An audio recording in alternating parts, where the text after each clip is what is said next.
I couldn't get down it.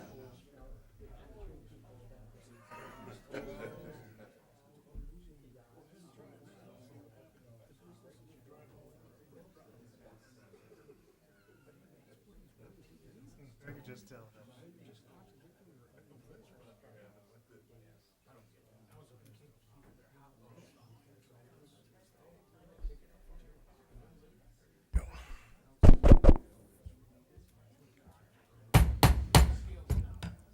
Call this committee of the whole meeting to order on May 12th, 2026 at 6:01 PM. Please stand for the Pledge of Allegiance.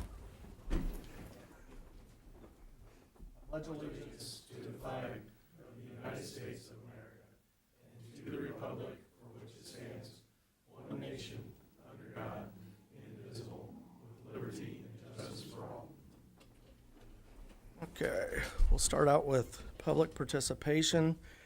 This evening, we have one speaker card from Vic Martinic, and he would like to speak to the council regarding the request for zoning change at 300 Keokuk Street. Vic?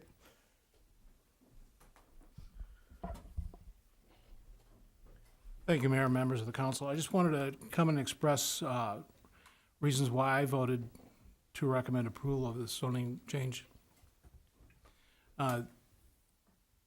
There hasn't been anything in 3 years that's substantive that the college board would able to accept any proposals until this one came forward. The plan, privately funded, the gentleman's putting up his own money, right? And I think, no, he's got a partner, but it's all privately funded. He's investing all this in Lincoln. And I don't really see a downside. There might be construction, but anything that goes in there is gonna create construction. This is an opportunity to put a large parcel on the tax rolls, which hasn't for 160 some years. And I think it's the best thing for Lincoln going forward. It's probably one of the biggest things that's happened to us in a long time. And just wanted to let my views know of why I think it's a good idea. Thank you, Vic. Appreciate it. Okay, is there anybody else who would like to speak under public participation? Okay, if there is no other public participation, we're going to go ahead and move up item number 9 to the top of the agenda.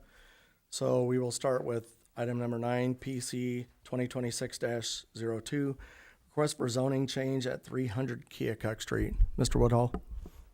Thank you, Mayor. Well, as you know, Mr. Martinique just spoke with it. So we had this planning commission meeting last week with regard to a request for a rezone of the college campus property. It was a lengthy meeting, actually a very good meeting, just under 2 hours, but really good conversation, civil, everything like that. I think a lot of questions were answered, and the planning commission did vote to send it to you guys, approve it. That was our recommendation to the council. So personally, I think it's a good thing moving forward. We do have Mr. Houston, the applicant, on via Zoom, and some other representatives here. So I think it's probably best to answer, if there's any questions, to probably start with them. I can answer what I can, though. Okay. Would the council like to ask any questions? Mr. Bateman? So a couple people reached out to me and Kevin, before you go, Chase, can you hear us on the call? Yeah, can you hear me okay? Yep, just want to make sure you can hear the council members. Yeah. All right. Just understand that it's a little muffled, and I think it's my system, so forgive me if I need ask for reclarification. Okay, we'll just make sure we speak into our mics clearly. Okay, thank you. Mr. Bateman? I totally understand the fact that it's been sitting there 3 years empty and something needs to be done. But the constituents that reached out to me have the same concern I have, is once it is zoned residential, if for some reason these upper end apartments don't fill up and you end up with empty apartment complexes and stuff, and you know, I guess the concern is, A, there's a lot of people that are concerned it's going to become government subsidized housing. That being said, there's government subsidized housing that's good, and then there's government subsidized housing that isn't. You can't control that. So the question was, if you can't rent these out, would you drop back to, as one person said, put heads in beds and take any applicant? And B, if things don't work out at all, what's our recourse on rezoning it, or does it always have to stay residential at that point with the buildings that are there? Or I'd commercial? like to answer at least the first Commercial. question, if that's So- possible. Yes, go ahead, Chase. Yes, as I mentioned in the last meeting, we get calls on a weekly basis from people inside of Lincoln, outside of Lincoln, and outside of the state of Illinois, looking they want to move to Lincoln for whatever particular reason, but they do. And us, as well as several other landlords in town I've talked to personally, we got nothing available, nothing, zero, right? And so by us building this, it's gonna really, it's going to take care of that problem. What is that number? I can't tell you with absolute certainty, but what I can tell you is if we open a door of good, legitimate, private funded housing, not government funded, like we said before, and it'll never be that, we could really be the beginning of that opportunistic flywheel, right? What we all know is we want, the population has decreased over time. We all know that, that's objectively true. But in the past 5 years, I've seen marvelous turnaround in the city of Lincoln. You know, I don't live there day to day, but I come there often enough to see the big benefits that pop up here, there, and everywhere. Businesses, small and large, new buildings being raised and erected with new facilities, right? And it's beautiful, especially all the work that's been done downtown.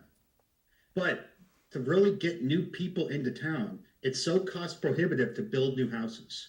This is the next best thing, right? I think we can all agree there, and it really could be that spark, that thing that happens that really compels maybe a big developer to come in place. Look at all these people coming in. Maybe we can build more houses and sell them, right? And so it's I think the big question at the crux of all of this is, if we do nothing, what will happen? Versus if we do something with the position of taking care of the facility, to take care of the community, what's possible? And it really could be anything. So just to long-windedly answer your question, no, we will never rely on government subsidies. We never have, we never will, and we will continue to do exactly what we've done. The beauty of it is, that's only half the equation is in terms of the housing, right? The other half is all those other buildings that have been sitting vacant that are ready to bring in big and small businesses alike. And so we're really working on bringing that. We're trying to bring an anchor of opportunity that's wholesome for the whole family for businesses. We're not bringing in slot machines. We're not bringing in bars. We're not bringing in, alcohol stores. We're really focusing on something we can provide for the community all year round, that's of all ages and all creeds, and is very inclusive. So I hope that helps. Thank you. Thank you. And then the second part of Mr. Bateman's question, Wes, I think you can answer that regarding if something were to happen, the rezoning of it back. I think Mr. Bateman proposed it as rezoning it back to R1, but we talked about this earlier today, right? It would be I guess a request from the council or the city and back to the planning commission and back to the council. Well, I think the council and the attorney can keep us honest here, but I think the council could put in a contingency requirement, correct? Or does that have to go back to the planning commission? Well, I mean, what would trigger that contingency, I guess? Well, and I'm not speaking for Miss O'Donohue, but I can tell you that I did speak with her about it. And as I had talked to you in the past about, there are residents that are concerned that if the council does the rezoning and then something were to unfortunately happen and this fall through, it would be zoned already C2, Right. which could then invite some other businesses into that residential area that they are uncomfortable with. Yeah, So I that's why we were mis- talking about the misunderstood. contingency. So Yep, my sorry. thought was, and I ran it quickly by the city attorney, much like we've done in the past, where someone, for instance, we talked about Lincoln Senior Flats. The city signed a pre-annexation agreement, so that was a county property that they were going to buy and develop. However, they weren't going to do so unless they had reassurance that they were going to be annexed into the city. So prior to them building, the city approved their annexation, their future annexation, based on their purchase and development. So my thought was something very similar. You don't have to be agreeable to Mr. Houston and the council, but something similar will rezone it if you purchase it, and vice versa. So obviously, he's not going to go through the investment without the assurance that, you know, he's going to be able to Yeah, I development think happen. it's obviously Mr. Houston wants assurances, but the public does as well. Sure. No, and I think there's that's a probably- compromise to be had. Mr. Parrott and then Mr. Doolin. So there wouldn't be any selling of any of the property for any development to any outside entities, would there? Chase, did you hear the question? Yes, that is correct. At an absolute worst case scenario where literally every plan from A to Z fell through on what we're trying to do, that would be on the table potentially. But again, right, it's so far down the potential table. It's so unlikely, but it's not zero. Thank you. Okay, Mr. Doolin, would you like to step up to the microphone? Mr. Doolin represents Lincoln College in this transaction. Yeah, so one question I'd have, kind of to address the situation of flipping zoning back, but then also if he wanted to sell any piece of the property. So one thing I question is this whole recourse of pulling back to residential zoning on C2. The whole reason it's going to C2 is to allow commercial business on the same parcel of ground that's been the same piece of ground for 160 years that also has residential space on it. And to bring it up to current zoning that doesn't fall underneath education school, that's not allowed. So if, to Mr. Bateman's situation, Mr. Houston found himself in a position where he had trouble getting the property filled or whatever the case would be, and there would be a trigger of some kind for the city to pull it back to residential, what happens with any businesses that are already on that property? That's going to have to be a very, very, very clear set of circumstances that would trigger a forced rezoning. Yeah, to be clear, I don't think we're talking about putting something in place that 5 years down the road, something may change and then they pull out and then they rezone back. They're just talking about, at least from my understanding with Ms. O'Donohue and talking with her, it's this initial transaction that if the council agrees to rezone it at this time or next week to C2, but then later the deal falls through, like they can't close, I guess is maybe a better way of saying it. Okay. In the event that they cannot close, C2 invites some rather large industry businesses, and I think that's a concern of the residents. So from a condition of sale, then sure, you have that if it does not close, then you would have the ability to pull that back. What I will say on behalf of the college, that unless we have the ability to bring another school in there, the next potential buyer, if we find one, will have to make the same request.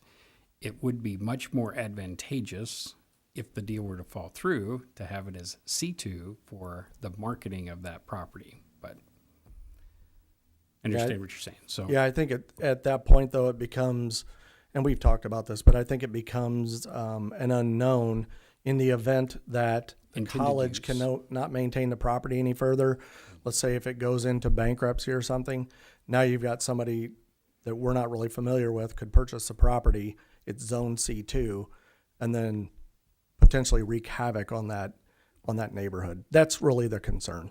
And I still think that I have confidence in this sale based on what I've heard, but I think it's perfectly acceptable for us to put reassurances in for the residents. Yeah, I think conditional on closing would be acceptable from the college's perspective. Can't speak for Mr. Houston. Mr. Houston, what are your thoughts on that? Yes, that would be totally acceptable. Okay. From Mis- from my side, yes. Mr. Hoblet? I'm making an ordinance. Typically, when we rezone, there's an ordinance for rezoning. I could try to put something within the ordinance itself, making it contingent on the sale. Also, keep in mind there's only so much you can protect yourself in regards to this. I can do what I can, on the front end here, but eventually, if things don't work out, this individual could sell some of this off, and then it'd still be C2, at that point. If you're looking for not to have certain things go in there, which we have to take up at that time, but I said there's only so much you can do. Okay. All right. Mr. Parrott? Just one more quick question, Mr. Houston. Thank you for being here for questions. Just kind of curious, what's your connection to Lincoln, the city of Lincoln? Is there a connection, or, friends, family, or because my understanding is you're out west? That's right. I live in Washington State, born and raised. No, the connection to Lincoln is completely by chance. I just briefly went through a story at the last meeting, but I'll go briefly through it again. I'm a senior design engineer at Boeing, right? But I don't really, very short story. I don't believe in the stock market. I think real estate's much more better avenue of potential investment opportunities for a myriad of reasons. But so I looked all over the country for about 6 months, happened to land in Lincoln, and that was almost 10 years ago. Bought 3rd Street sight unseen, and ever since I've just stayed in Lincoln, built connections, made friends, and now because of the things that we've done, what we typically do is take a facility or apartment complex that's kind of subprime, not to the best of its current potential, but we see the bones, we see the potential, right? And so we invest in that facility, bring it up to its potential, and then just repeat the cycle. And over these almost 10 years now, we're up to about 100 rental properties in Lincoln, only in Lincoln, and 240 storage units, right? And so I think it's really important for people to understand, Lincoln is my second home. I care deeply about the people. I've made some wonderful friends, wonderful connections, and we put a lot of our money, if not all of it, back into the community, right? I could probably argue that I have not put one penny in my pocket from all this 10-year-long venture, because I put it back into the community. I put it back into my employees. I put it back into my properties, right? Because the standard of living, I think, is paramount for a good community, and just because of the good character of myself and my friends and now family that live in Lincoln.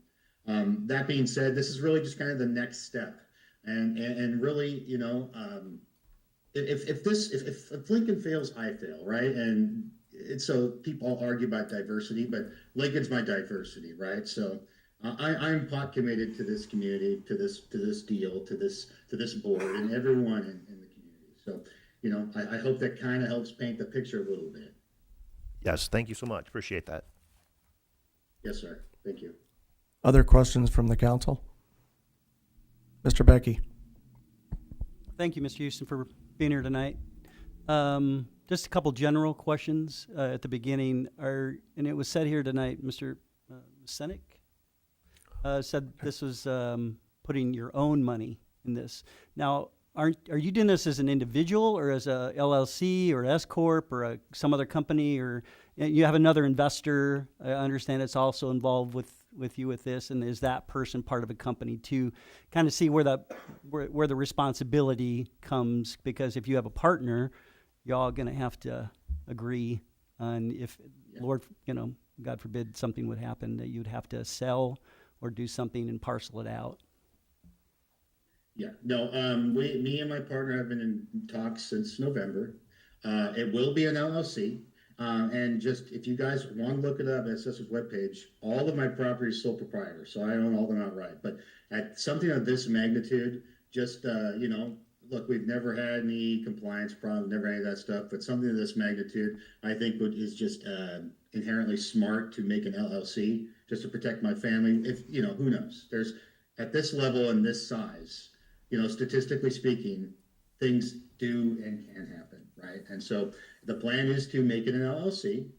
I have one partner in crime, and I will have control of all day-to-day business models and stuff. They're more of a private partner, if you will, right? I brought them to town. I gave them a tour. Some of the people in the room did meet this person specifically. He'd rather remain anonymous, just because that's how he likes to do business, and I will respect that. And so, I think the plan is ironclad. There's no discrepancies on what we want to do, and so it's really just it's really predicated on your guys' decision. We want to make this an awesome business opportunity for ourselves and obviously Lincoln and the community. We want to do it right. We want to follow the rules and be successful.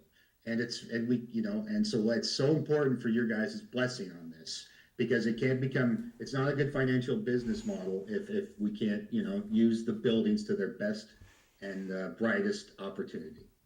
Thank you. And this may be a general question for anyone here, but the other thing that I thought of is I'm looking not just short term, but 10, 20, 30, 50 years from now for the whole of Lincoln, not just that area of Lincoln. And again, I may sound like I'm being negative here, but I'm really not. I'm just looking out for the whole. But if it would fail, if this venture would fail, is there some type of guarantee that the city of Lincoln would have as far as like a right of first refusal if the property is sold or parceled out or anything like that? And that is just maybe a general open question, but have you had that come up or have thought about this, or has that issue come up with your discussions with members of? Yeah, we thought about all kinds of hypotheticals, right? To be honest, the chance of this failing is extremely low, but not zero. And so, we thought about what if this, and that's why someone mentioned about possibly breaking up the property to some extent, right, to help keep us solvent. So that's really the last case, very, situation where something just catastrophic happens, right? That being said, first right of refusal of the city members, community. Yeah. Again, I am heavily vested in this community, right? Through all the properties, friends, family, et cetera, that I've built over these 10 years. And so, Lincoln's success is my success. And so, it's paramount that we work together and make sure, if we do fail, hypothetically, what is the backup plan? And, I think it's really important that we do try to keep it in the city, right? With people we know, people we trust, people that are on the same page as us. Because at the end of the day, if you're on the left side of the table, the right side of the table, look, at Lincoln, we all want the same thing. We want prosperity, success, and happiness for generations to come. Thank you. And just one final question. When you say, and you're highly confident in that, could you tell us why you're highly confident in this plan comparatively for this venture? Sure. Yeah. Well, the board, the college board has done an amazing job of maintaining and upkeeping all those buildings, right? Months ago, this was pie in the sky stuff, but we went and visited it. We went and saw things. We looked through it with a fine tooth comb, and there is absurd potential. And so what I've been doing is, our bread and butter is apartments, right? We've been doing that tried and true for 10 years, like I said, almost 10 years. So we know the market, we know what people want, we know what to expect, we know the costs, we know all those things. We get, like I said, we get phone calls on a literal weekly basis of people that want to move here but cannot because of, there's no homes. There's not enough homes or good homes, whatever the case is. So we're trying to fill that void. Alternatively, with all the other stuff, like I said, right, we've been trying to talk with regional and national communities, nonprofits, entities that actually have been trying to go to Lincoln And Patrick and the board can attest to this. They've been reaching out. They've been wanting to buy the property, but they don't want all of it, right? They want bits and pieces. We don't want to break it up. We want to look at it as more of a managerial role, right? We lease pieces out, we do the apartments, and so but we want a synergistic mix of entities to come in here and really give people what they need. Daycares, maybe a little urgent care or something, or things to do with the community. Roller skating, all year round swimming, basketball, things that we can do all year round. And we believe with the equipment, with the buildings, and with the upkeep that's been done over these years, we can do that with very minimal capital expenditure for any business to get started. We want to pass that savings on just to get them in the door, right? The money, we're not about the money. We want this to be a perpetual thing that everyone's proud of, and we want this to be the turning point that really gets people from all over to come to Lincoln. And we think we can provide that. Okay, thank you. Ms. McClellan. Could you tell us a little bit about where the college is financially if the deal doesn't go through? I know you talked about that at the planning committee a little bit. Sure. Might be able to follow up on Mr. Becky's first right of refusal if something doesn't happen here soon. No, just for context, the college, we chose to close before we became bankrupt, before we became insolvent. And that's very unusual in higher education. Typically, they try to go as long as they can, and then they realize how much it really costs to actually shut it down, make sure students are taught out. So when we made the decision to close, it was based on really three primary pieces of criteria, and that was make sure the students are taken care of first. Second, faculty and staff would get severance packages and not just be tossed out on their own. Third, we'd have some say and control over the assets. When we switch into shutdown mode, funds within the college that are restricted, have restricted use, become available to use to shut things down. I argued with and researched a lot on this with our attorneys because that money could have been used for ongoing operations, was not allowed, but could be used for shutting things down. That's how we have been maintaining the campus at this point over the last 4 years. We have a budget approved through the end of June. And beyond that requires, we have another meeting that we're scheduling to review that going forward. But we do not have funds to continue the upkeep.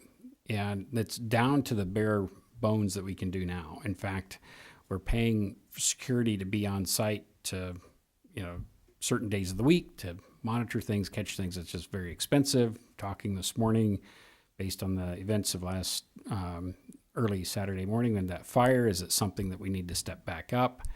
But it all comes at a cost. So runway varies, but it's short. We know that we can't, if we had to continue operations as they are now, we would not be able to go through the end of the calendar year. So we have filed our plan for dissolution, which corporate dissolution with the Attorney General and local courts, which starts the process of us actually winding up the organization. I will say that for clarity for the council too, there's a question that comes up, what happens to any remaining assets with the college once the college is gone, once it's closed? There is a community foundation started here in town last year called the Rail Splitter Community Foundation. Railsplittercf.org is the website. Local people, local board, wanting to keep local control of funds.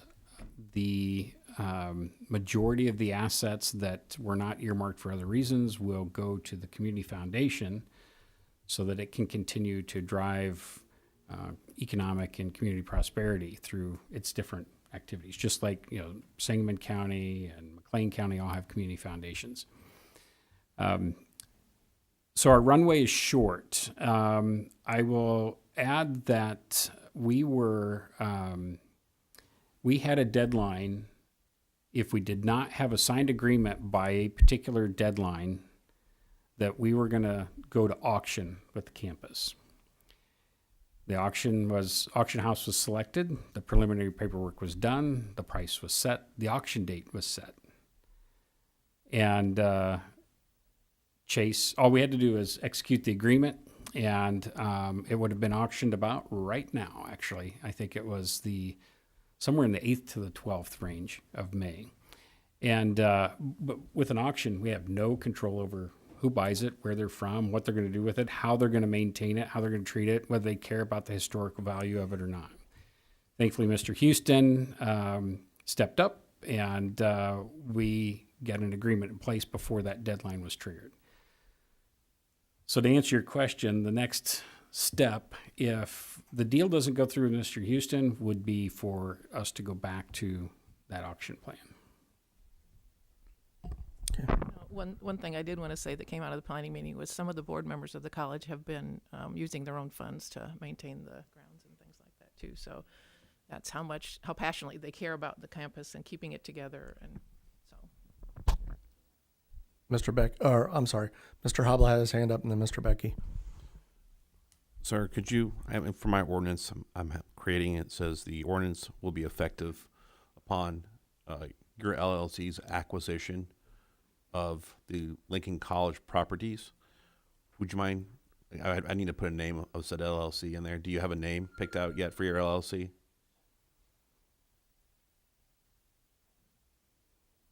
We have it down to a few. I don't have the piece of paper, my name in front of me right now, but yes, it has the word Lincoln in it. I can guarantee that. Okay.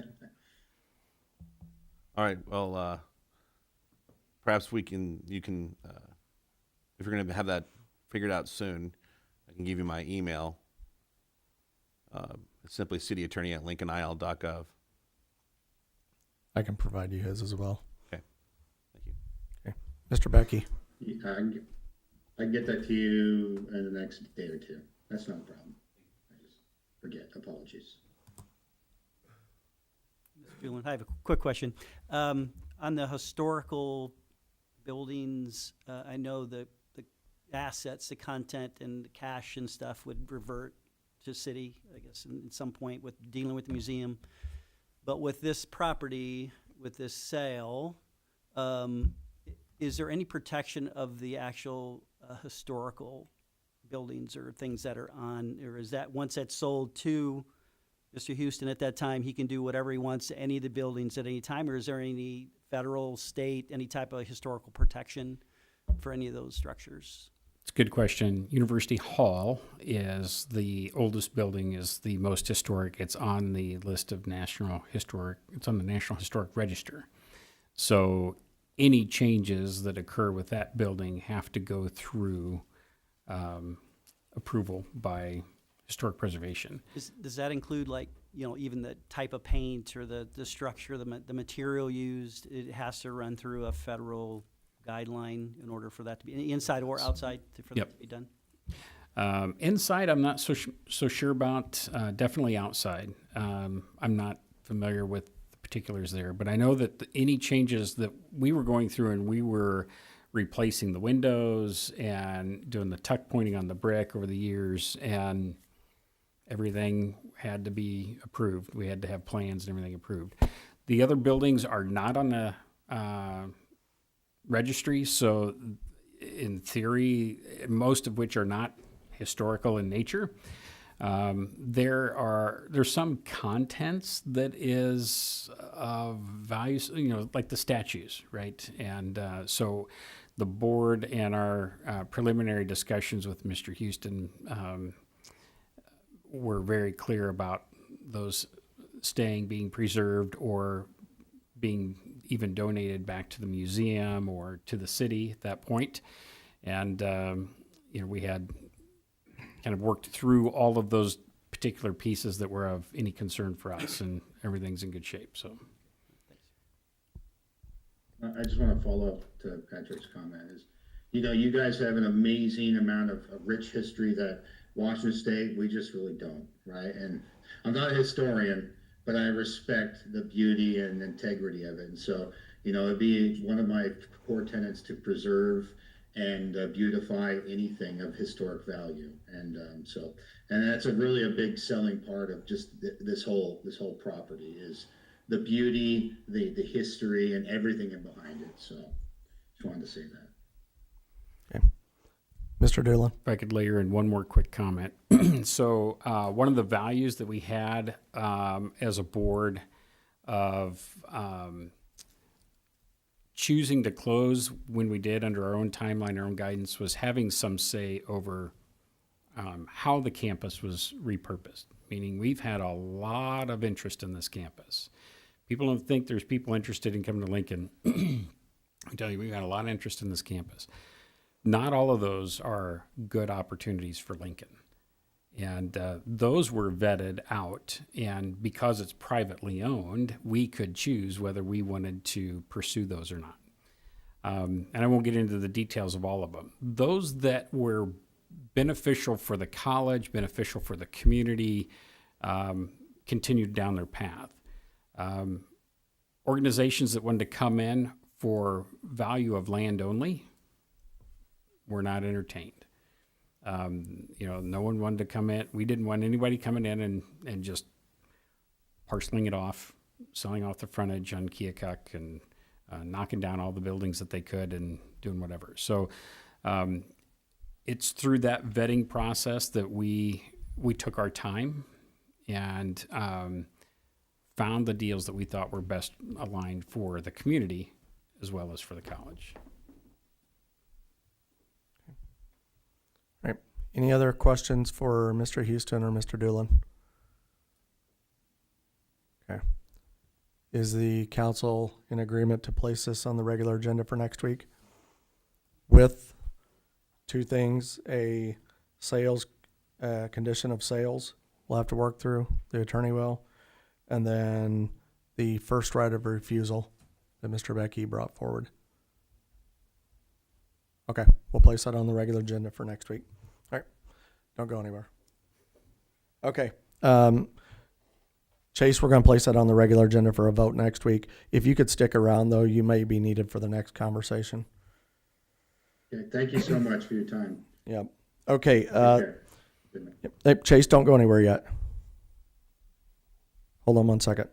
We want to talk about the museum on the property, and the council may have questions for you. So, Mr. Doolin, I sent your email that you provided to the council this afternoon. I know it was very short notice, so perhaps the council hasn't had a chance to really digest all of that information. But to summarize for the council, Mr. McCoy and I have been speaking with Mr. Doolin, Ms. Worth, and Mr. Keller for, at least a couple months, several weeks, about this property and then the museum that sits on it. The museum comes up in every conversation regarding Lincoln College, like what's going to happen, is it going to be preserved? So we had some conversations about what that future looks like, what the possibilities could be. And during those conversations, obviously I don't have the authority to make a firm commitment to the college, but I did express that, yes, we want to make sure that the museum's preserved. It's part of our history in the city. There's a lot of artifacts in there that we'd like to keep in the community. So a lot of our conversations were based on that premise. And so Mr. Doolin has provided a proposal, and I think I'll just let you kind of summarize and go through the proposal. I know you don't have it in front of you, but I'm sure it's all up here. Well, I'm speaking on behalf of the college board, and the intent has been to maintain the museum both intact, but then also operational. So since we closed in May of 22, the museum has continued to be open and available for visitors. And that's important to not only the value of the museum artifacts and the continuity plan, but also to the interest of tourism and the people that come through on Route 66. And Once a museum closes, it's really hard to reopen. The artifacts of the museum have never been added to the purchase agreement of any of the interested parties that we've had. We've carved those off separately. But we are unable to, although we had the ability to sell them, if we needed to sell them to raise operational cash, we've not, because that museum collection we want to keep together. So as it stands now, as we're now winding up our dissolution, and let me first say that all the college has paid off all of its liabilities, obligations. So, and we were able to do that without having to sell the museum artifacts. Okay, so because of that now, the artifacts, as we're dissolving, the artifacts will need to go somewhere. And there's a what I call a shell organization that's a 501c3 not-for-profit that was stood up in an effort to be able to receive the museum artifacts and assets to continue its operations. And Mr. Keller is a part of that. Mr. Keller is the executive director of the museum. He has designed the museum. He's a Lincoln historian. He's probably world-renowned, but won't admit it. But the collection that we have is significant in the Abraham Lincoln world. So in order to then preserve that, we were looking at transferring those into this organization that had been set up, but came to the understanding and realization that it might be better served with the city and tourism and combine it into what is already going on here. So that's what started the conversations, and subsequently then conversations with Mr. Houston about, well, okay, you're going to own the building, but we're still going to own the artifacts and the assets in the building, kind of the FF&E, furniture, fixtures, and equipment. So are we able to work out a very favorable lease agreement with Mr. Houston for the museum to stay there operationally for a period of time until the museum can then coordinate with the city, if it falls under the city, then determine what's the best next step for the museum. Is it to stay there or is it to relocate? So out of that came, and he was very, can't think of the right word, cordial in working with us on what that would look like from that lease arrangement. So in essence, then the museum would operate in the building where it is still, once Mr. Houston owns the building, but Lincoln College still owns the museum components. In our dissolution plan that we filed, we went ahead and named the city of Lincoln as the intended recipient of the museum artifacts and assets, valued at somewhere between $5 and $7 million. And along with that, a $250,000 cash gift that was earmarked for the museum for its operational continuity. So startup capital, I think of it that way.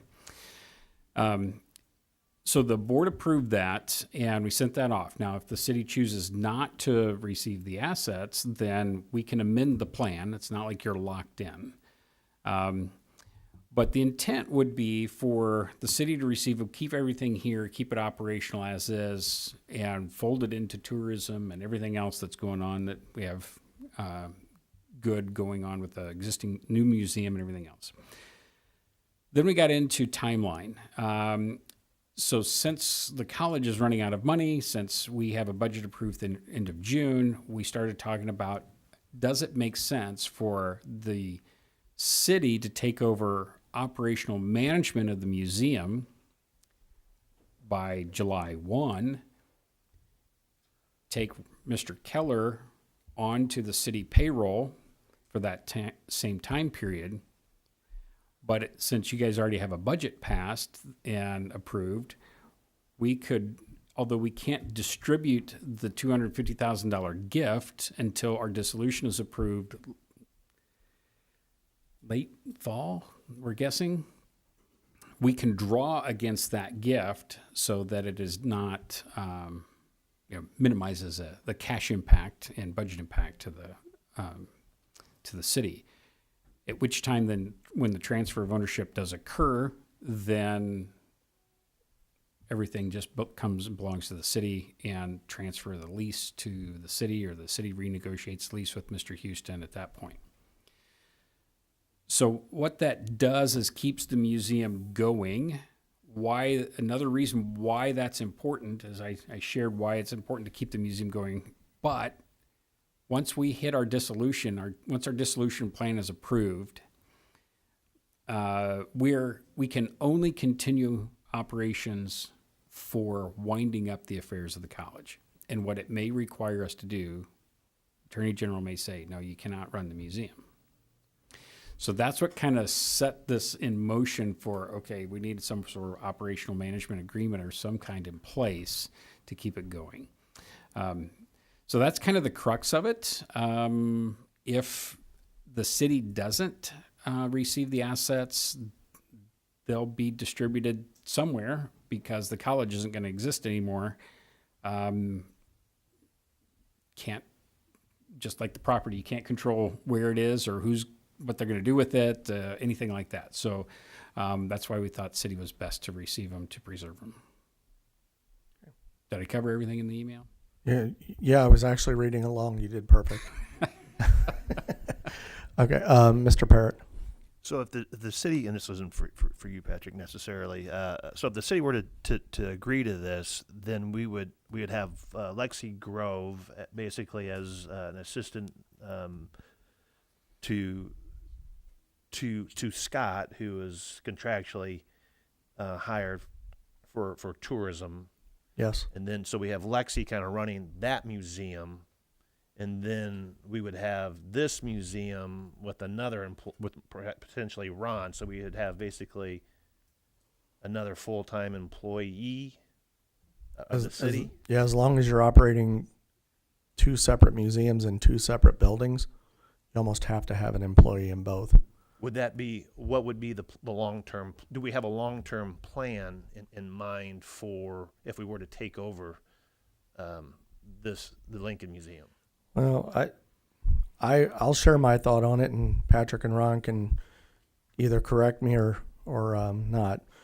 So part of our discussions with, and I say ours, Mr. McCoy and myself, with these gentlemen, was, is it possible that if the building out at the college is no longer an option, could we relocate the Heritage Museum into our museum building, the one we've purchased? It sounds like that is a possible solution. Obviously, there's some logistics to be worked out, but the basement below the museum that Scott's building out right now, it could be gutted completely, and then the displays and everything could be put back together in that location. Obviously, there's a lot of stuff in the museum right now, the Heritage Museum. My understanding is that some of those items that are in there, especially like up on the second floor, it's probably a little older, maybe at the end of its life. So there's an opportunity to pare down some stuff, but the artifacts themselves would still be part of the collection. Also, if it does come into the basement of the museum building, we have a vault down there, which is ideal for storing valuable artifacts. So then if it was in one building, would you still need 2 employees? I think you're going to have to, even if it becomes part-time, because Lexi is not an expert on Abraham Lincoln. Mr. Keller is. They're 2 separate things. And I'm sorry, just one more quick question. Was the museum sufficient or funding with any, was there cost associated? Did they make any income, the museum? So there's income, but it's not self-sufficient under the college. the college heavily subsidized operations of the museum because it was part of our teaching curriculum. To that point, in the conversations we had, Ron and Tiffany and myself, the museum has been held back from seeing its full potential. And we believe that with the right injection of marketing and things, that it can really grow far beyond where it has been because it's been hampered, particularly over these last, we'll call it 6 years, because not only has the college been closed for 2, but we struggled pretty heavily for 2 prior to that. The last 6 years has been held back and been running on a shoestring budget. So although people are still, thousands of people are coming through and they're coming from all over the world, we haven't really been marketing it. So that's where I think the window of opportunity is to let's reimagine Lincoln Heritage Museum 2.0, so to speak, with we're not being forced to relocate because of Mr. Houston, to give us runway and time to figure out what is the best plan, what is the best location, and try to use that as build that strategy to grow into. One of the things that has been a desire since COVID, the grand soiree that we would have for all of those of you that have been there, has not happened. And that was a massive fundraiser for the museum. And what a fun event for the community. And we get lots of inquiries wondering when that can happen again. And we just, as a college, we haven't had staff to be able to do that. It takes a fair amount to put that on. But that would be something tremendous to be able to bring back, whether at the museum, at the current Heritage Museum, the new museum, at the one of the facilities on campus that Mr. Houston could work with us on. It would be a tremendous opportunity to bring that back and do some fundraising again to get the museum back on its feet. Thank you. Ms. McClellan? Just one thing about, me and hiring people, I'm just, that's not my favorite thing to do. But the one thing about the artifacts that are there, they take a lot of really special care, and they take people who really know what they're doing. It's not like anybody can just walk in there and, there's moths, there's temperature, there's humidity, there's just, it takes, if you're going to have something that valuable, you have to really have a plan to make sure that it's going to be taken care of, mold, and there's just all sorts of things. And so you really need somebody who is pretty competent of that kind of stuff to make sure that you are, some of these are national treasures. This is not just for Lincoln. This is, there's a poem there that any museum around would just love to have. It's really quality. Some of that stuff is really quality stuff, and you really have to take care of it. And so like I said, I'm the one that talks about hiring all the time, but I'm just saying that it does take somebody with some special knowledge to do that. So Yep. Some of those are literally priceless. Okay, so what does your timeline look like? I really don't want to ask the council to make a decision tonight because they haven't had a chance to digest what you provided. So really the main crux of getting this in front of you tonight is because of our filing of our dissolution plan, and that then becomes public record. I don't know who will see it or who will talk about it or who will ask questions about it, but we didn't want you guys being caught off guard by that. So we want to kind of lay out the strategy. What we want to be able to do is work towards a plan that would say, is it possible for us to enter into an agreement with the city to take over the operations of the museum around July 1? So that's really our ideal timeline. Does it have to be July 1? No. We could flex it a bit, but we do want to make sure that the museum doesn't get caught in the situation that your dissolution plan's approved. Okay, no, you cannot run the museum anymore. You have to shut it down. And then we're kind of stuck figuring out what to do. We want to be ahead of that and have a plan in place. So our timeline is that. I know that you guys are going to have further questions, have to do some research and such. Wanted to bring it to the surface. Yeah, what if the council would agree. What I'd like to do is pull in Mr. Parrott and Mr. Downs. They represent us on tourism, and this would be a tourism initiative. Also like to pull Mr. Conzo and Ms. Bateman into a conversation too, because we're talking about finances, we're talking about insurance of the artifacts. I mean, these are decisions that we have to, make some decisions on and put some thought into. Yep. Is that Mr. Yeah. Becky? What I would Oh, I'm sorry. Go ahead. Go ahead, Mr. Doolan. Okay, what I would say is that from the transfer of ownership would not occur until our dissolution is finalized, likely November, December timeline. So as the assets would continue to be owned and insured by Lincoln College until that time. So Okay.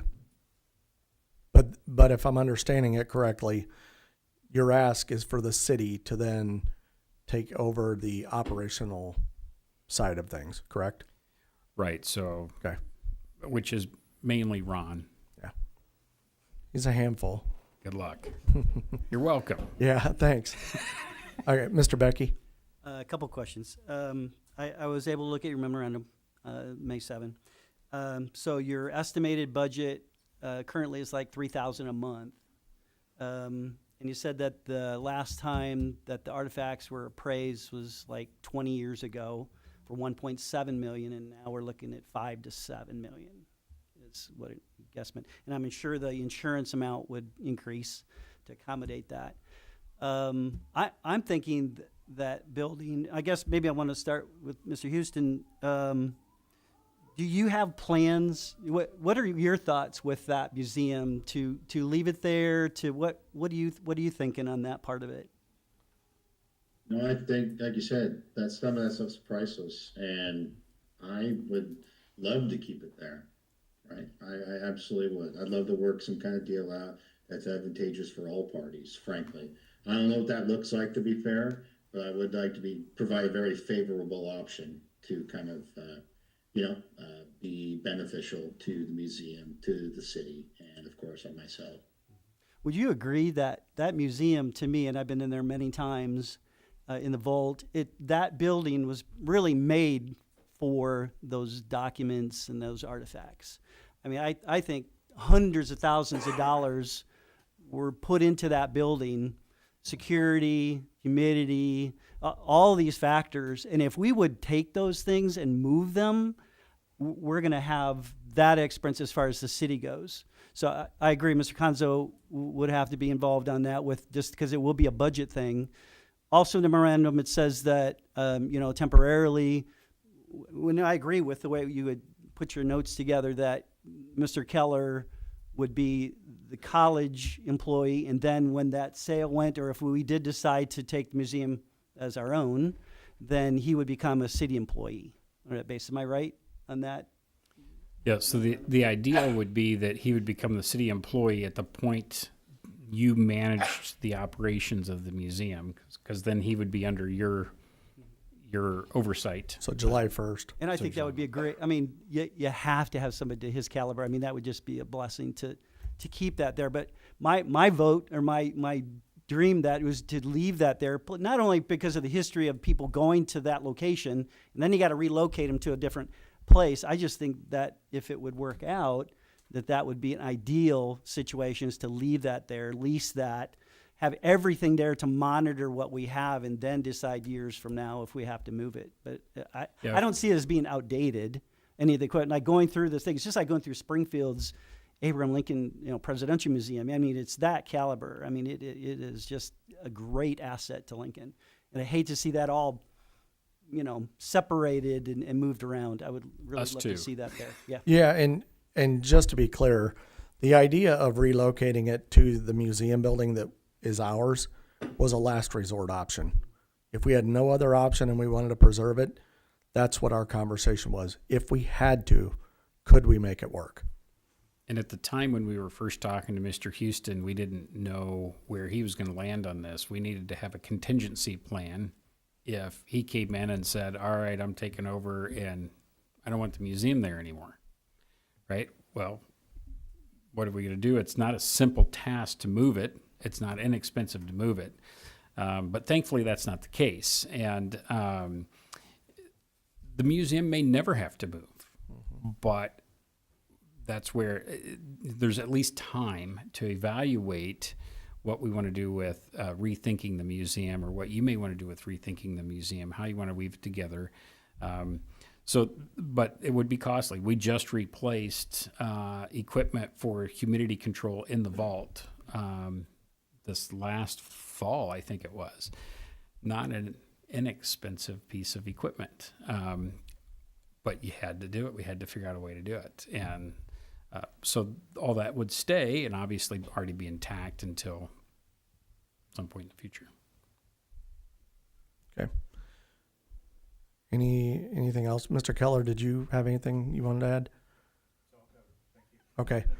All right. Then what we'll do to kind of bring some closure to the conversation is we will have some discussions on our side. We'll stay engaged with you.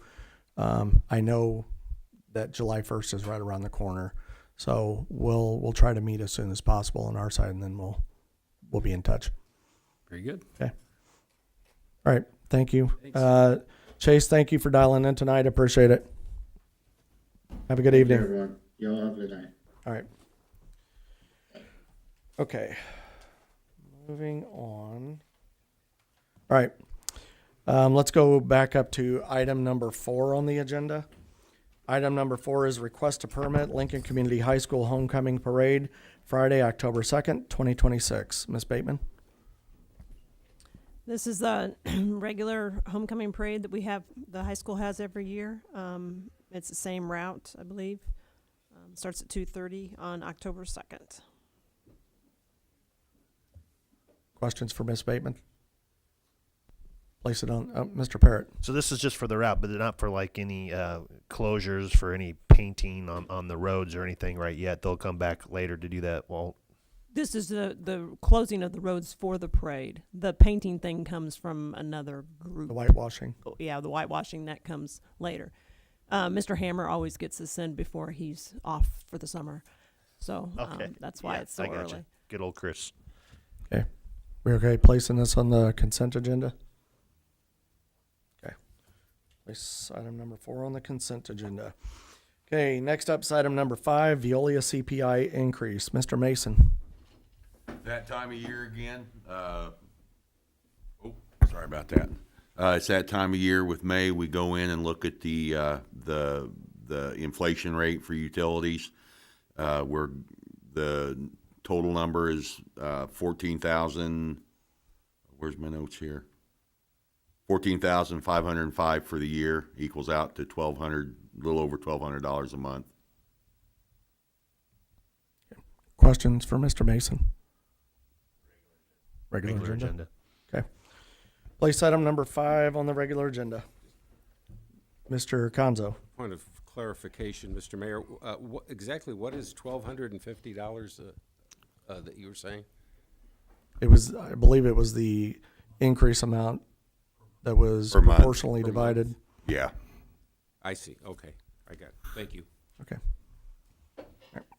Okay, next up is item number 6, discussion regarding changes to North Elm Street traffic regulations. Chief Meister. Thank you, Mayor. As a result of some complaints coming from specifically the 1 and 200 blocks of North Elm Street, myself, Superintendent Landers, and aldermen from Ward 1 met with some residents of that area to listen to their concerns, and I should mention the mayor was there as well. In order to get some accurate data, what I decided to do was complete a traffic study. So earlier, well, it had been late April and the first couple of days in May, officers of the Lincoln Police Department conducted a traffic study. We spent about 12 hours total collecting data about traffic on North Elm Street. Most importantly, during the weekdays, in the morning and the afternoon, around the time school opened and school closed, because those are the heaviest times of traffic flow there. What we did is we used plain clothes techniques so as not to disturb the normal traffic behavior in the area. If you put a marked car out there, people are going to behave a little differently. So we used plain cars. What we ended up with, I'll briefly go over the totals here. 248 northbound vehicles, 395 southbound vehicles, a total of 644.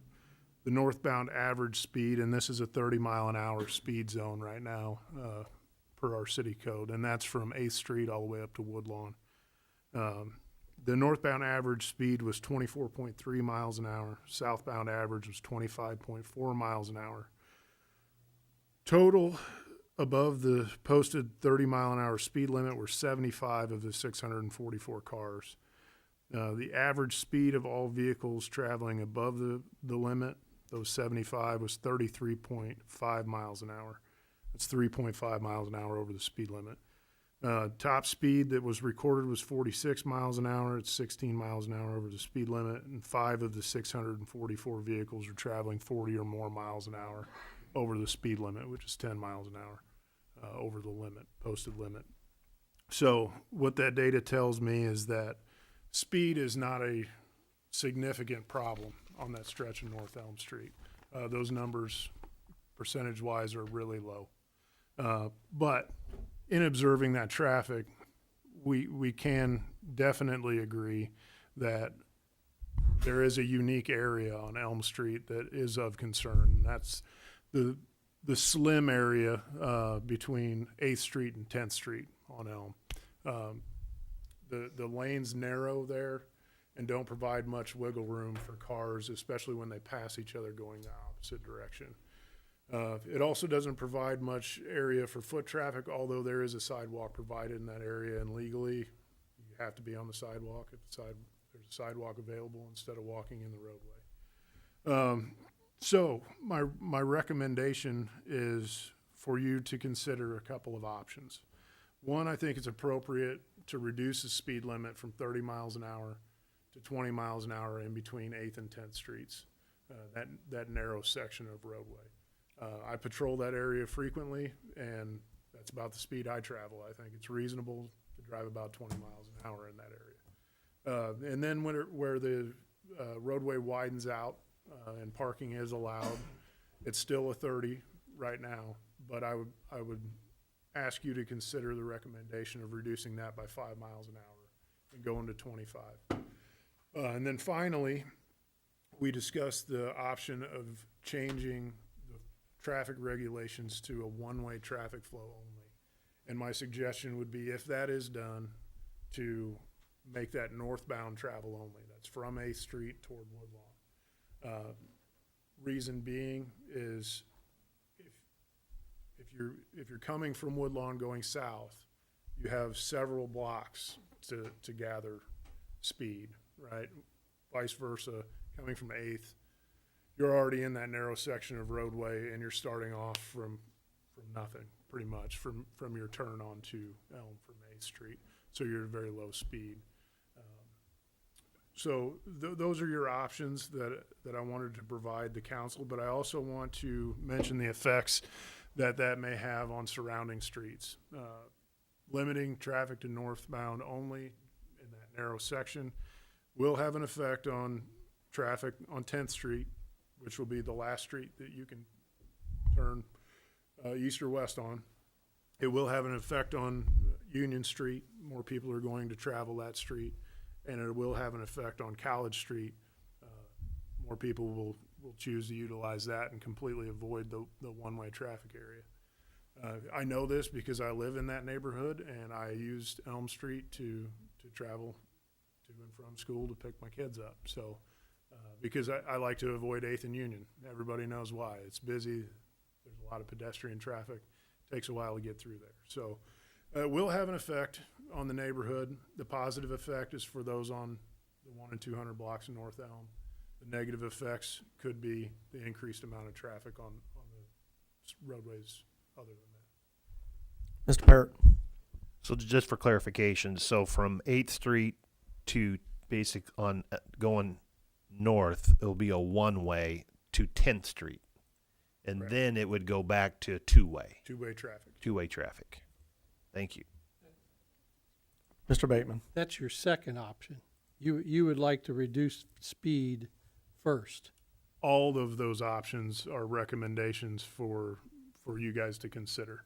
I think that each one of them will have a different effect. The reduction in the speed limit will have an effect, but not as heavy of an effect, and I think probably only a positive effect.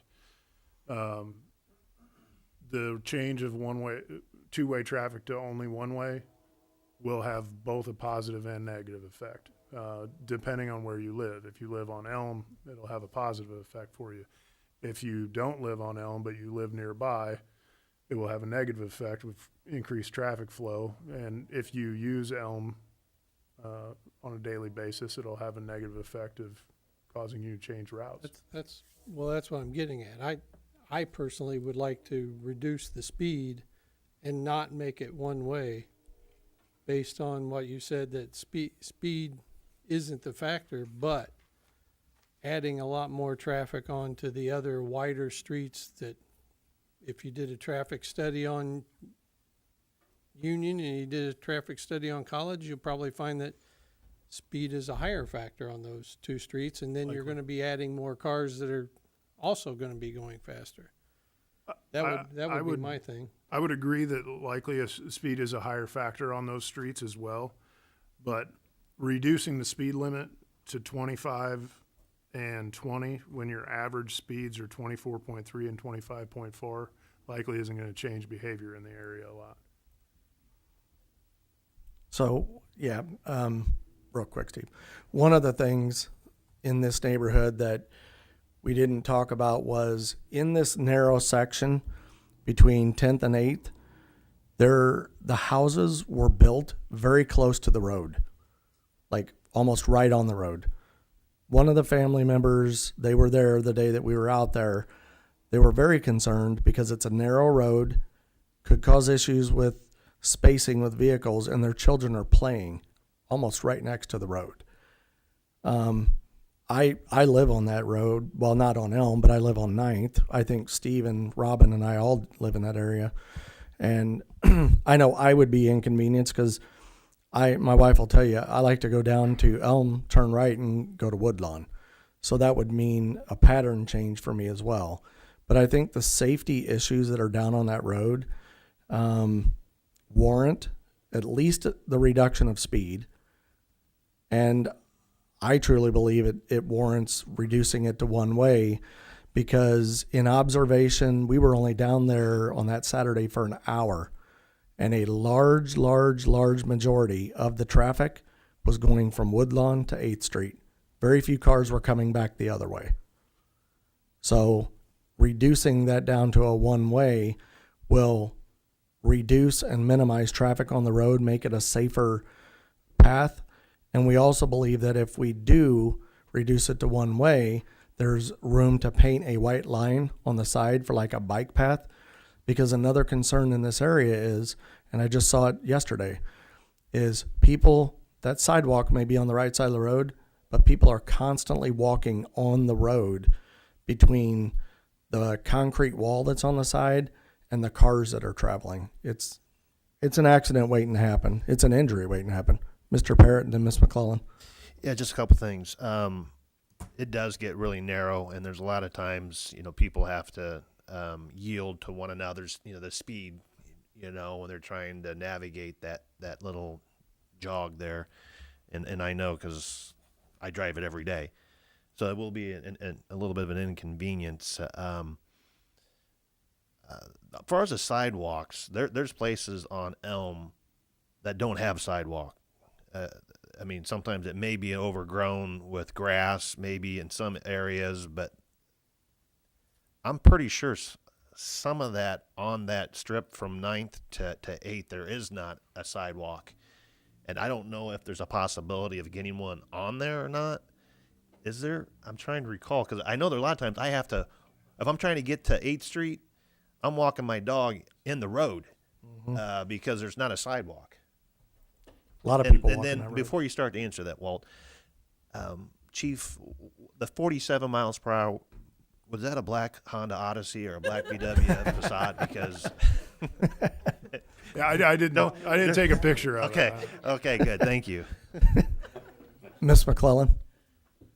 I was just going to say too, I don't know if anybody remembers, but there is that, there's a concrete wall right up to the road, and then there's another yard that is another brick. It's right up to the road. There's no yard. It's just right on the edge of the road, and so that's kind of, if you're trying to squish two cars by there, somebody can lose their mirror pretty easily. So. Yeah, it does get pretty tight through here. And I think the concrete wall you're talking about is like right here. It's yeah, it's right through here. And then the wall goes right through here as The well. next block, there's a block wall. Well, this one's a pinch point too. Yeah. Yeah. Yeah. So he, yep. Go ahead and move up there farther, Mayor. So there's no sidewalk here, so people walk down this road, and they're always hugging this side.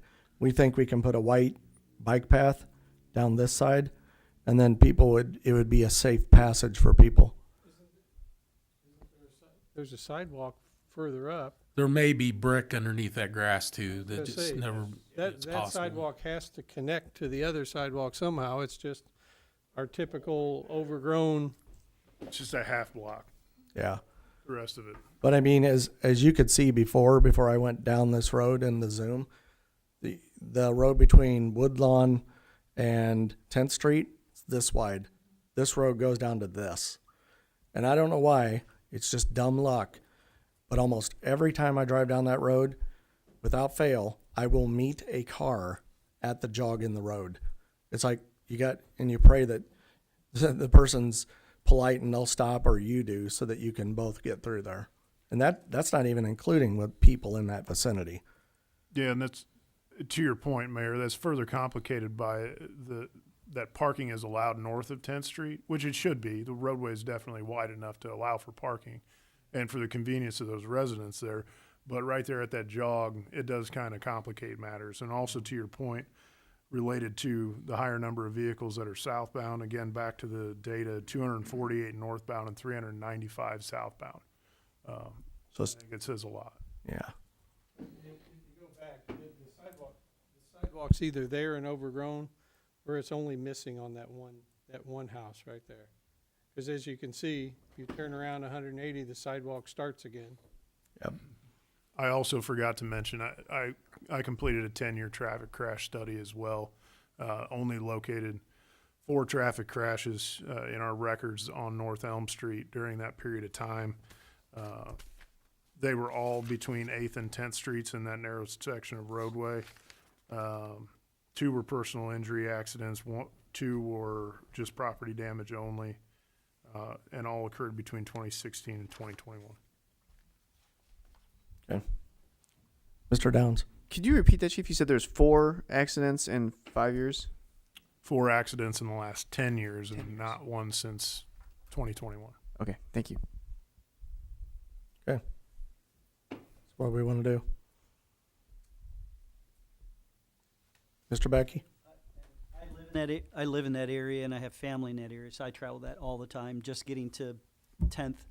And it is odd how they go, it narrows down like that. But years ago, because where I live, actually my property line goes right to my curb, because early 1900s, late 1800s, that was actually an alleyway. So I'm assuming that was something similar to this scenario here. Mm-hmm. That's why they were built right up to that, because they're actually property lines that those people may own up to that street. Yeah. So regardless of the sidewalk issue, city may not even own that. I don't know. The other thing is, Chief Meister, were they, when they were doing that survey or the speed limit and stuff, or the cars that were traveling by as an average, were they at that point, or were they up farther as a kind of a big runway because they usually probably naturally slow down there because it's so narrow? Each and every officer was parked at the intersection of 10th Street and Elm so that they could record traffic, like I said, both north and southbound. and catch. Gotcha, okay. Yep. One other Catch question. them full length of the roadway. Okay, gotcha. What was the complaint from the people in the area if it wasn't speeding? Speeding. It was speed. They were Yeah. thought they were going probably for that little area. Going pretty Speeding fast. and I think there were some complaints of loud exhaust and things like that, which are just, that's everywhere. Yeah. Oftentimes it's difficult to explain to someone who isn't used to dealing with speed and detecting speed, studying and understanding it, that vehicles appear to be going faster than they are, and that's and respectfully to those individuals. This study shows that's the truth in that area.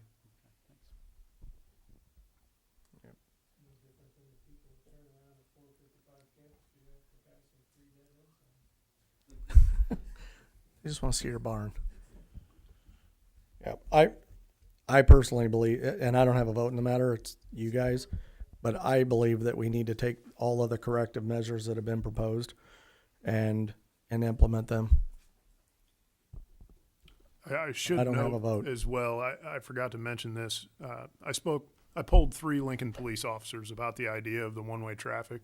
One had 29 years of service, one has 26 years, and the other had 18 years, and they all agreed that it was probably a good idea.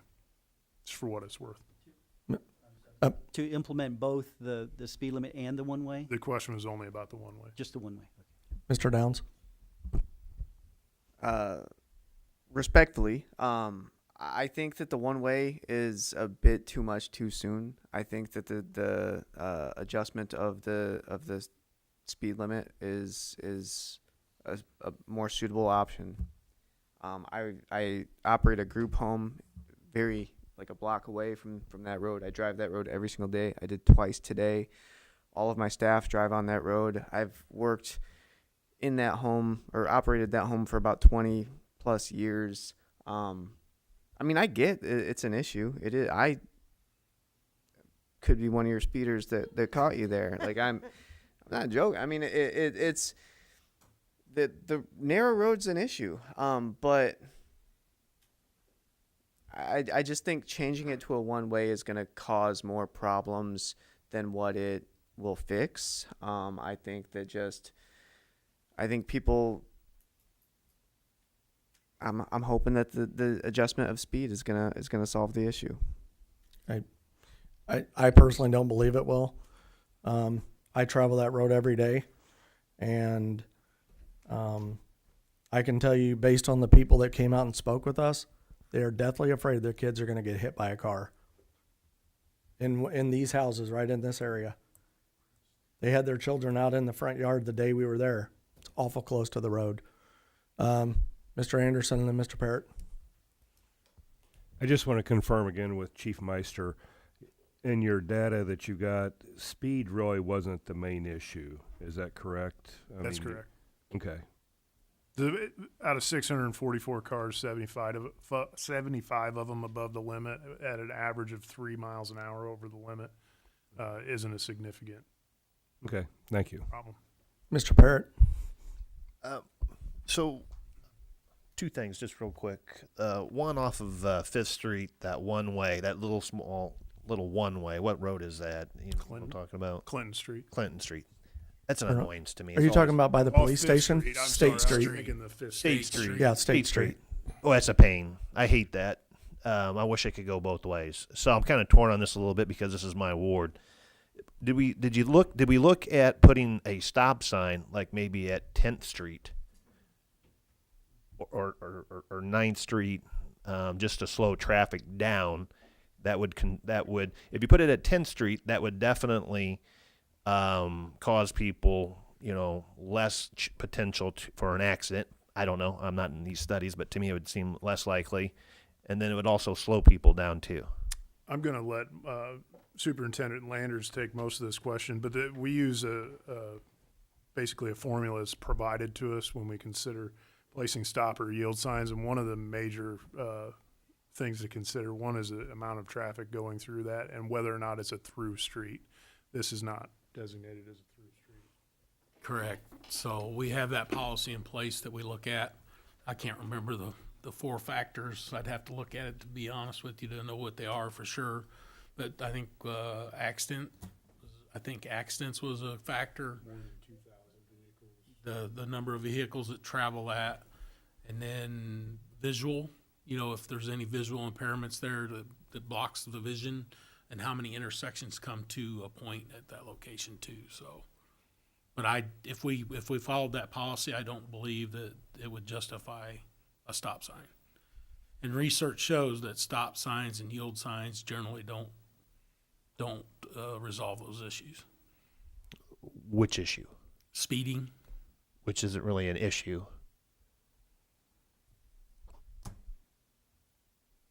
Mr. Downs. To me, the issue is not speeding. To me, the issue is just the pinch point there when two vehicles are coming by. That, to me, that's the main issue. Of course, it is narrow, but we have narrow streets all across the city as well too. And if that's the case, then would we be setting a precedence for one ways in other parts of the city too? Mr. Downs. Steve kind of said what I was going to. Okay. Mr. Becky. I think it's 30 miles an hour in that little alleyway road is what it is. That's the problem. It's not that it's 30 for the rest of the road. It's 30 miles an hour for that little 2-block area. That's the problem. It gets to this, and it's not even, when I'm in it, all the time I've been through there, it's not, and again, it's looking for children and people walking the opposite direction as I am, but it's just traveling through that, and I could not fathom traveling 30 miles per hour in that little area. 20 would be max, for safety. So I'm on for the people that are on that roadway. They're seeing cars going at 30 miles per hour in that little 2-block area, and that should never be done. It should never have been set at a speed limit for 30 miles an hour to begin with. And as far as I absolutely agree with that, but I will say this, in my professional experience, speed signs are ignored a whole lot more than one-way signs. Mr. Bateman, Mr. Downs, and then Mr. Landers. I can't tell you the last time I was on that street, but I am a lifelong resident of Lincoln, so I've probably been on it a few thousand times. But I do agree with these two gentlemen over here. If you put a stop sign at the pinch point, then everybody's stopping, and then you're more aware of going forward. You're going to stop because you're going to see the car coming the other way and give each other the distance. Perfect example is the stupid bump outs downtown when you come to a stop sign. 2 pickup trucks can't make a turn. So you're just, when I'm rolling up to a stop sign downtown at the corner of Kickapoo and Pulaski, if there's another truck rolling up the stop sign with his turn signal on, I stop way short because I know he can't make the turn and I can't make the turn. I'm just saying the stop sign if you put a stop sign there, A, they have to stop, so then they have to accelerate past, and B, then they're aware exactly where they're going into the funnel. Are you talking about one stop sign on northbound or southbound? Or are you talking about a sign both ways? What are you talking about? You could put a stop sign on the southbound side to where they have to stop. The southbound traffic has to stop. I personally think it should be in both directions, but if the southbound traffic stops just before they funnel in, they're slowing down. The 30 mile an hour, they're now down to 0 miles an hour before they go into the narrow part of the roadway. I just think the one way, you're going to have accidents because the people will just blow right past the one-way sign. And that will take a long learning curve. I'm just thinking it in that aspect, you're slowing the people down before they get to the hazardous section. Well, we changed an intersection for the Monarch Youth Facility, and it was a learning curve for the people that used it, and the police went down there and they educated them and stopped them. Eventually people will figure it out. I get the change is not always easy or palatable. I mean, before I became an alderman, I used to love to get on Pekin Street right from my house and come all the way downtown. And then they put the depot in. cut that path right out. You know what I did? I figured out an alternate way to get around. But we're also disregarding the chief's comments that it's gonna put heavier traffic on other roads. Next thing you know, we'll be here talking about Union Street, putting extra stop signs in because people are going too fast or too many cars on Union or College. So I'm just looking at a picture of the whole picture there. If it narrows down, maybe just stopping people before it goes to the narrow section might be the answer. I would argue that Union and College Street are better equipped to handle increased traffic volume. Mr. Downs?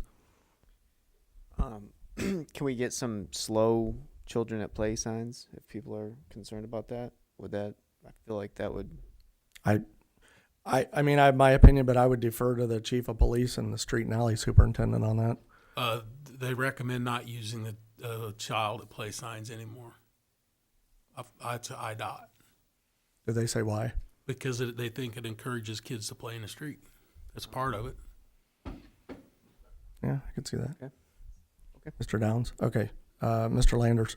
Okay, so we're not sure. I don't think Joe or either him or I were around long enough or involved enough at the time that why that speed limit is 30 miles an hour, the whole direction, that whole length. But it seems to me that maybe the hospital being at the other end of it might had something to do with it when the hospital was on 8th Street.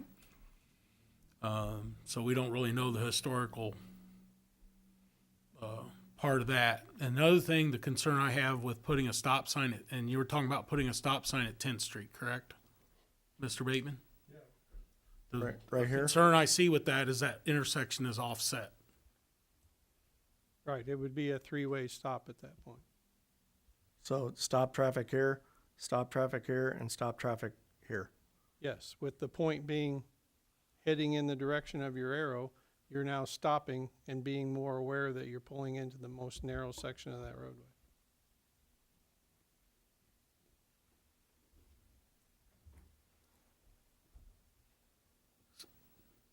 So you would put a stop sign on northbound and southbound traffic on Elm Street. You could, but I'm saying at a minimum, put it on the southbound side. For the southbound traffic. Correct. How do we address pedestrians on this side of the road? It's a reality. People that live in that area, Steve and Robin will tell you, Well, I think there's you could, always people there. Make sure that the sidewalks are available on the west side, Aren't they currently available? not down by No, 9th when you went Street. down, there's a house with no sidewalk. The sidewalk goes, stops, and then starts up again. That's the only reason. There's a half lot there that doesn't have a visible sidewalk, yeah. Just Okay. south of the alley between 8th and 9th Street, up to the first house in the 100 block, first house. So north. then I suppose a compromise could be, we could have Mr. Lander's crew go out there and make that a target and put a sidewalk in and then do a traffic study to see if everybody just magically walks on that side of the street because there's a new sidewalk. I'm not going to put any money on it. I've lived on that road for 20 years. We could ease into it and do what you guys want. I don't have a vote in the matter. Well, the reason it was brought up for speeding, That was the complaint. that was the complaint. But as I identified in my memo, the biggest issue is the width of the engineering and the width of the roadway. That is what I could see by being out there and observing traffic. Well, do you know how many? Do you know how wide that street is? Not without measuring it. I guess what we could do, I would. What's the average width The of a mayor vehicle? you could measure it, Mayor, if you are on the What's the average width GIS. of a vehicle? I guarantee you that street's wider than Railroad Avenue, which is brand new asphalt, and it's both directions. You can't pass each other. You come up to somebody on Railroad Avenue, you're backing into somebody's driveway.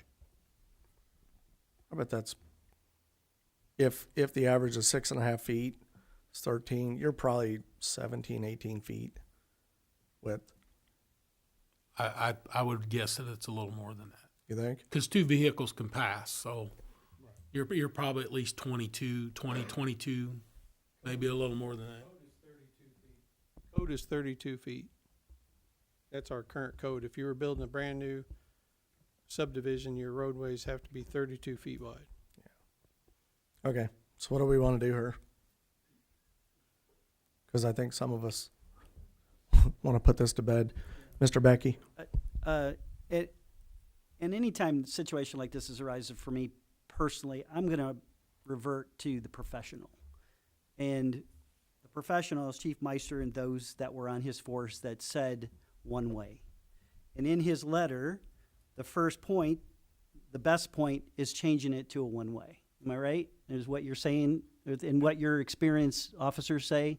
This is the best scenario? The issue that we identified is the width of the roadway.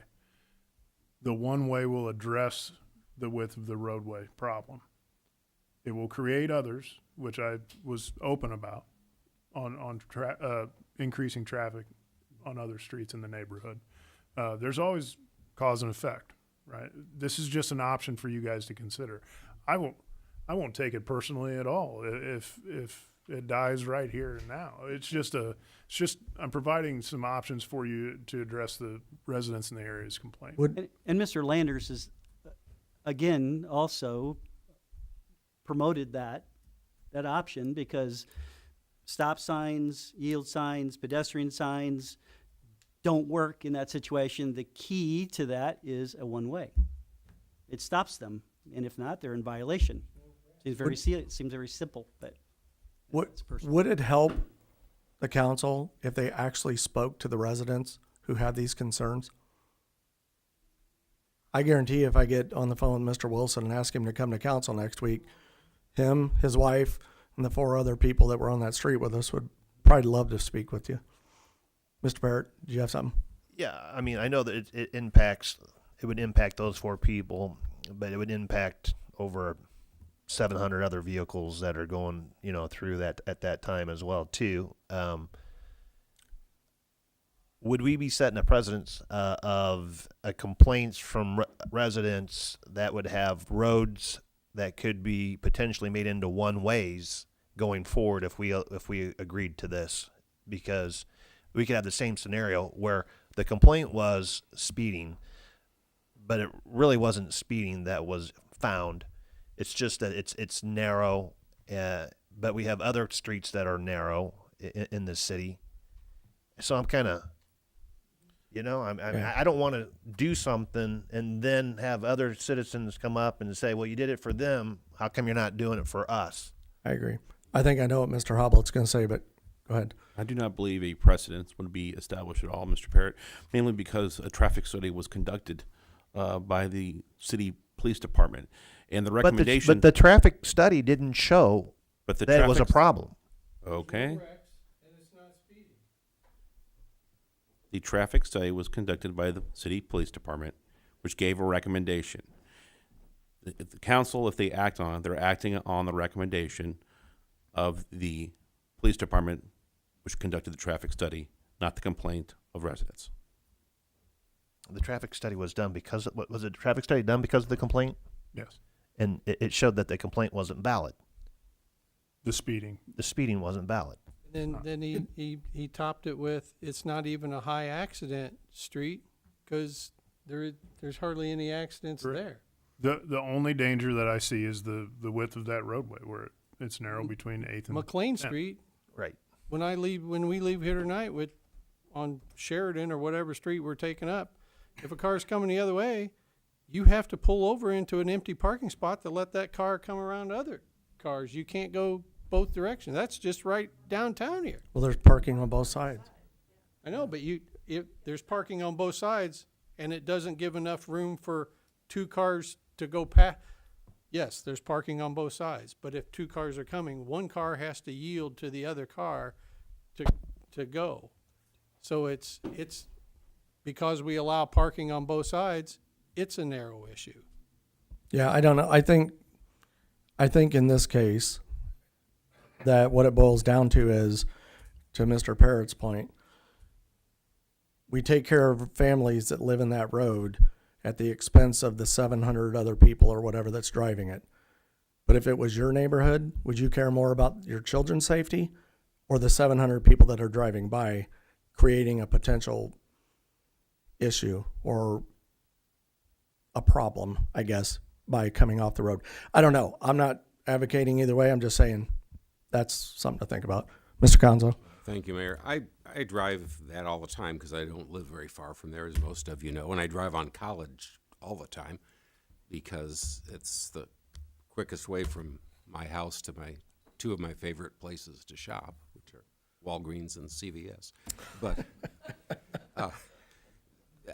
making this one way isn't going to make it inconvenient. I use that Elm Street frequently. Once you know it's one way, you take a different route. I don't see that it's a big deal. And I agree with what Alderman Becky just said. We've got a study here that we've got somebody that's professional and knows that two people that know a lot about this, Chief Meister and Superintendent Landers. I think, best thing to do is certainly to follow that advice. The other thing, anybody that drives from 8th to 10th on Elm at 30 miles an hour shouldn't be driving a car. That's just absurd to be going that fast on that stretch of road. And maybe to the chief's point, it probably does seem like they're moving much faster in a more narrow corridor. There's all kinds of things that affect your perception. The sound of the vehicle, its engine and exhaust and tires can cause you to perceive it's going faster. Curve effect, the angle of the vehicle, your distance from the vehicle, all of that. Size. Yeah, the size of the vehicle. So what Okay. these people believe they're seeing, they surely believe that that's what's happening. It's just LiDAR proof differently. Okay, so the question for the council is, do you want to put this on the regular agenda next week? And if so, with what? Which components of what the chief has recommended?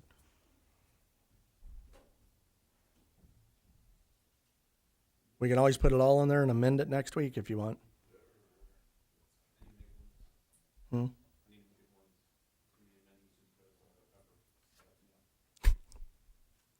Well, John.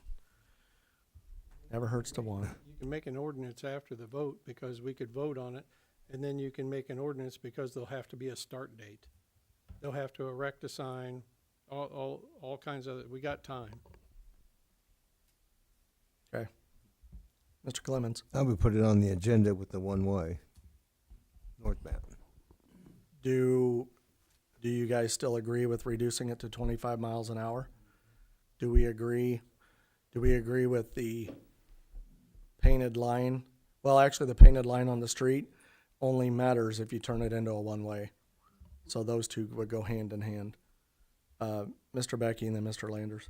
Weren't they saying to reduce that section at 20 and the rest at 25? Was that what you? That's correct. That would be my recommendation is 210 from Woodlawn to 10th Street would be 25, and then from 10th Street to 8th Street would be 20. I would agree. Okay, regardless. Mr. Parrott?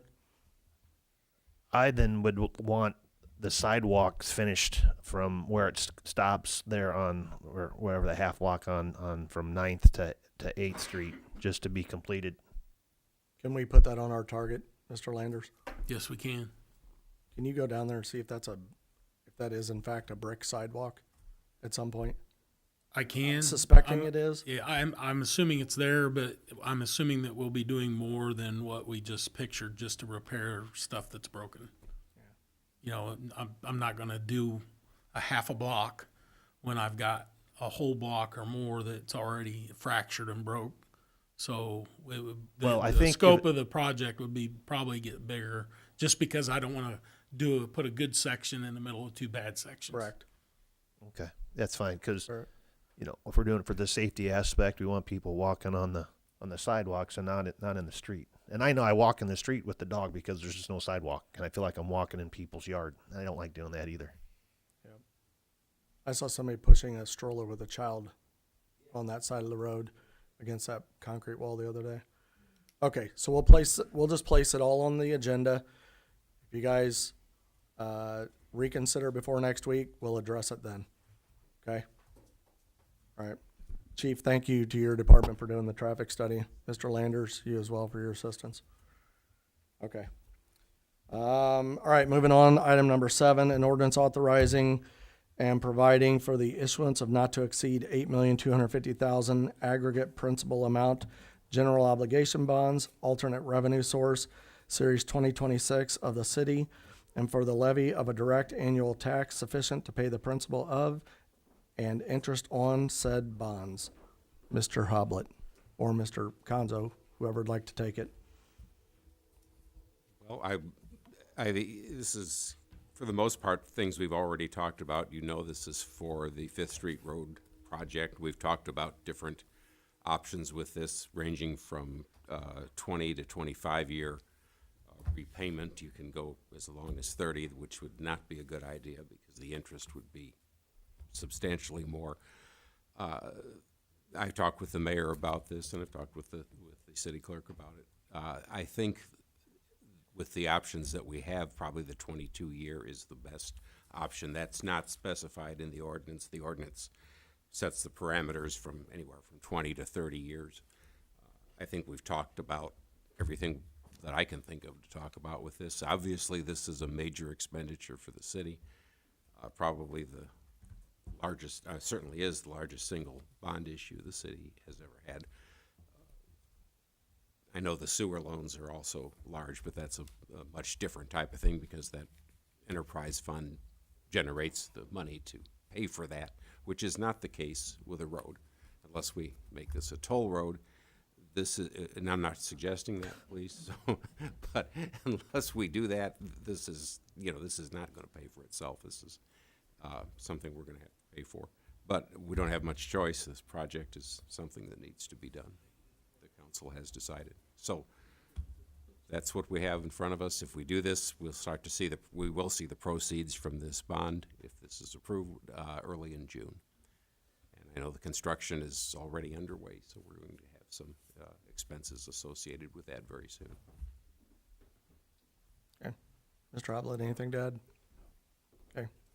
We okay placing this on the regular agenda? Okay. All right. Item number 8, ordinance amending 11-4-2 of the Lincoln City Code. Mr. Hoblet. Yes, council. Now that you've adopted the building codes, there was an area in our code that specified a swimming pool height, or the fence had to be 4 or 3 feet. I believe Mr. Woodhall, through my conversation with Mr. Woodhall, this has never really been the case in Lincoln. All the pools that are constructed are constructed with a 4-foot height. They have been for quite some time. Our old building codes provided for the pools to have 4 feet height fencing all the way around. So we're looking to correct this area of the code. And after I sent out my ordinance, Mr. Woodhall, looks like he responded. He'd like to add another item or another fix too for that swimming pool section, which will be implemented for Monday's vote. So, Any questions for Mr. Hoblet? Regular agenda? Okay, place item number 8 on the regular agenda. Okay, next item is announcements. Before we get to that, I did have a topic. I provided you a sheet in your on your desk before the meeting. Had a call from Mr. Mackey. The race last week was rained out. Could probably let Kevin or Peggy talk about, the race and the size and things like that. They generally have a better grasp on that, but Mr. Mackey would like to reschedule that date, the rain date, for July 21st. And in looking at the guidelines, the stipulation says any schedule changes after the start of the racing season are subject to approval by the mayor. That being said, I would still welcome your suggestion on this matter as well. Mr. Bateman. So I would like for the mayor's approval of this date, but immediately following that race, I did start a conversation with Mr. Mackey, and I just want to say, those of us that do go to the races and stuff, or those that follow it, this is the night that it's on television. This was a rain shortened event. There was still a lot of publicity. What I'm wanting to do is, before next year's meet, I would like to amend the rules. We don't have to do it this week. I'm just bringing it up for topic. Based on conversation, based on the growing of this event, based on the number of people it brings to town and the dollars generated for that evening, that the Thursday night race, the curfew go from 9 o'clock and extend that by 1 hour. This is based on conversations with racers and Mr. Mackey, that Thursday night, if the weather was absolutely perfect, they probably would have had to shorten the evening because of the amount of race cars that are now showing up from all over the nation. We had NASCAR guys that flew in to race their cars and flew back out. I know this because I live at the end of the airport. But this is one of those things that, is it going to be detrimental to the people that live right there around the racetrack? Yes, by 1 hour. But the size of this event and the publicity it brings to Lincoln, Illinois, even if it's just for that one night nationwide, I think warrants the 1 hour extension. Now, when I'm saying 1 hour, I'm saying instead of school nights at 9 p.m., it would say school nights at 10 p.m. They would still get their 30-minute curfew, but it's just for the Thursday night race. And to answer the questions that are come forward, no, they can't start the race earlier because people work, and this is a circuit. So even though if the mayor approves this race, last year's race got rained out. Mrs. Bateman and I went to the rescheduled race. Half the cars show up because at this point that entire nexus of cars that are traveling the nation, they have split off, and they're in the south, the west, the north at that point. So it is great that we might be able to reschedule this, but it's nearly not the size that this Thursday night race brings to this town. Is the big race always on Thursday? Yes. They start at Spoon River on Wednesday, then they come to Lincoln on Thursday, they go to Farmer City on Friday, and they just move on down the circuit. So rather than modify the definition of school nights, the previous version, I put this together before I came in, there was a line that had like an exception in between there. Can we just add an exception for that Thursday evening? Yes, or change where it says school nights 9 p.m., any school night defined by the District 27, just change that to 10 p.m. Well, but then that opens up the race for every other race. Whereas if you put an exception, you can say, except for on this particular evening. Well, 'Cause if they get a 30-minute extension, they could be running at 10:30 on a school night. Well, right? that's what I'm saying. But one day a season, correct? 1 day a season, that Thursday night flow racing night. All right, let's squeeze it in between the top curfew section and then the extension, the 90 minutes. Let's squeeze it in there. Because his exact conversation to me was 1 hour would be great. It would still be tight, but we think we could get it in. Okay. Yeah, I mean, unless I do want to throw in there, he says myself and Bob, the other owner of the track, we respect the city of Lincoln and that it is in a neighborhood. We don't want to run late on a consistent basis, but this is the biggest night of racing for that. Yeah, so the previous one that's out there right now from 2023 says an extension of 30 minutes beyond the curfew stated above is permitted for the following date, and it does have Thursday, May 11th, must end by 10 p.m. on there. So that must be what they were trying to get at by having that language in there. We can put it back in what I've provided. If we could make the curfew 10 and they have to be done by 10:30, I think they could get the race in. Okay. It's those that follow. Well, Sam called me that day. That morning, you drove out by the fairgrounds. It was absolutely packed full, and if you talk to the businesses in that area, Cracker Barrel, Casey's, it's not just that night. It's that morning, all day long, those businesses are, yeah, Taco Bell, Casey's, McDonald's, Farm and Home, all those businesses are packed with these guys that are stopped. They're restocking their camp. These are motor toters, so they live in these vehicles. So that it's a big Walmart parking lot. They're all full. I mean, the Flow Racing night, even though it was canceled, they flew the drone in the air. The line of cars trying to get in, knowing that it was possibly going to be rained out, was ridiculous. So it's a big night. And as I told somebody, if this was a Logan County Fair, I just told the story tonight. This was Logan County Fair, and that was Blake Sheldon, and it was going to be a 2-hour rain delay. They would go past 10 o'clock, and nobody would say anything about it. It's just that it's race cars. I mean, as controversial as the Speedway is, it is good for our economy. Oh, it's huge. Huge. Yes. So, okay. Unless there's an objection, I'll put that back in.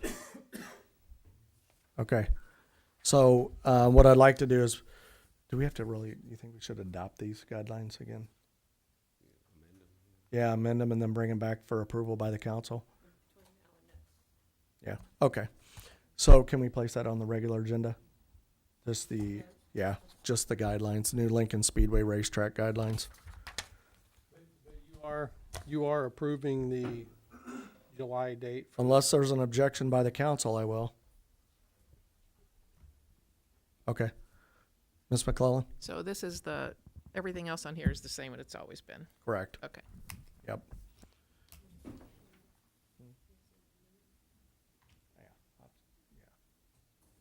I can send you the Word doc. So, okay. All right. I'll send a text to Mr. Mackey after we're done here. Okay. That's all I had. Mr. Woodhull, did you want to share the details about the electronics recycling? Yeah, got the numbers back from electronic recycling. We had just over 18 tons of electronics recycled, under 3 semi-loads, but it was once again a huge success. I appreciate all the help, the people that volunteered. It makes a lot of difference. So it's a great, great event. This was our 6th year, and it keeps going strong. So we appreciate it. Ms. McClellan?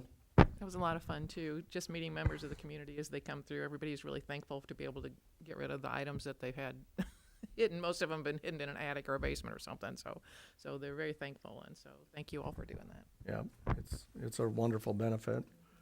Mr. Landers? Want to make everybody aware of a couple road closures. I assume they're going to happen. That was what I was told.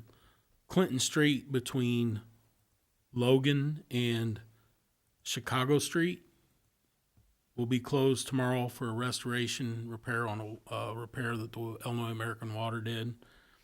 There was a repair done on Keokuk Street between Beach and Union today, and the restoration should be taking place on it tomorrow also. Yesterday afternoon, 5th Street was closed down. The closure between Conley Road and basically the center of the driveway at Heritage Packaging. They were able to get most of that pavement out today, so the street is gone. It's down to dirt for the most part. There's a little section left that was left in due to the person that lives in the middle of that closure to make sure that they have a pathway out if something happens or they need to get out. So, but they made a lot of headway today. Hopefully the weather holds. That closure is anticipated to take several weeks, so it's going to be closed for a while. So, and I know it's inconvenient. We're going to put up a few more detour signs tomorrow, try to make it a little bit clearer for people getting out of Forest Hills and that stuff, people on the west side of that closure. But once this closure is complete, that section of road between and that area will be completely done. Curb and gutter and everything, that road will be done. And then they'll move to the next section. Mr. Parrott? I didn't come down 8th Street. Is that finished off, did you say? The repair was done. I don't know if the surface has been done yet or not. yet. The surface repair hasn't been completed. And that's anticipated to be complete here this week? Probably next week. Thank you. And also, I want to remind people or to make sure that they obey the traffic control signs. Don't drive around the barricades. There's a 12-inch drop off out there on Conley Road right now. So if you drive off that, you're going to be in trouble. So you're going to get stuck. Yeah. Tear some stuff up. So, yeah. So, and it puts people in danger, you know, the workers and everybody else. It puts people in danger when you do that. They're there for a reason. I know it's inconvenient. You know, people have been wanting this road repaired for a long time.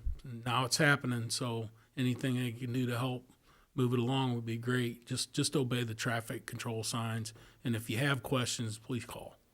Yeah, and if you're looking for information, Walt has Charity keeping updates regularly on the website to include all the details, what he knows to be the schedule, press releases. So Photos, we've been putting regular photos up there too, so there's photos on there. you can send an email in as well from that page or a contact. Mr. Becky? And did you mention it's on the city site as well? It is. That's a great thing that people can go right to there. It's very informational, very helpful. So whoever thought that up did a great That was Walton Charity. Yeah, great job. Yep. Did you have anything to share about the cleanup? How that We went? had the cleanup Saturday from 8 to 4. It was status quo, fairly successful, I believe.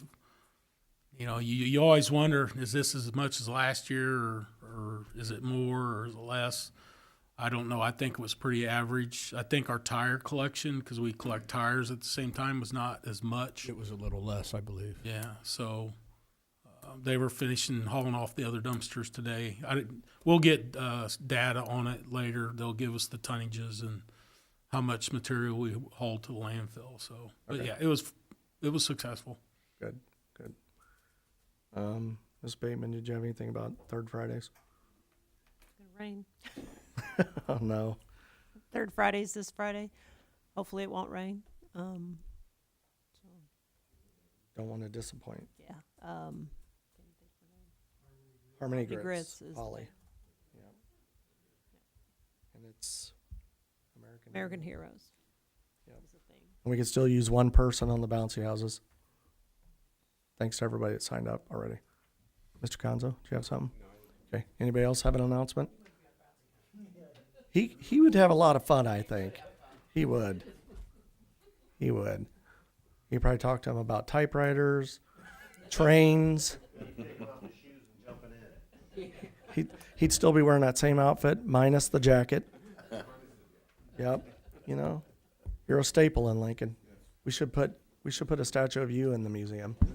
Excuse me, Mr. Mayor, I make a motion we adjourn. I think Mr. Anderson's ready to Second go. that. All right. Mr. Anderson made the motion to adjourn. Mr. Bateman second. All in favor say aye. All opposed, same sign. This meeting is adjourned at 8:02 p.m. Good call, Stan.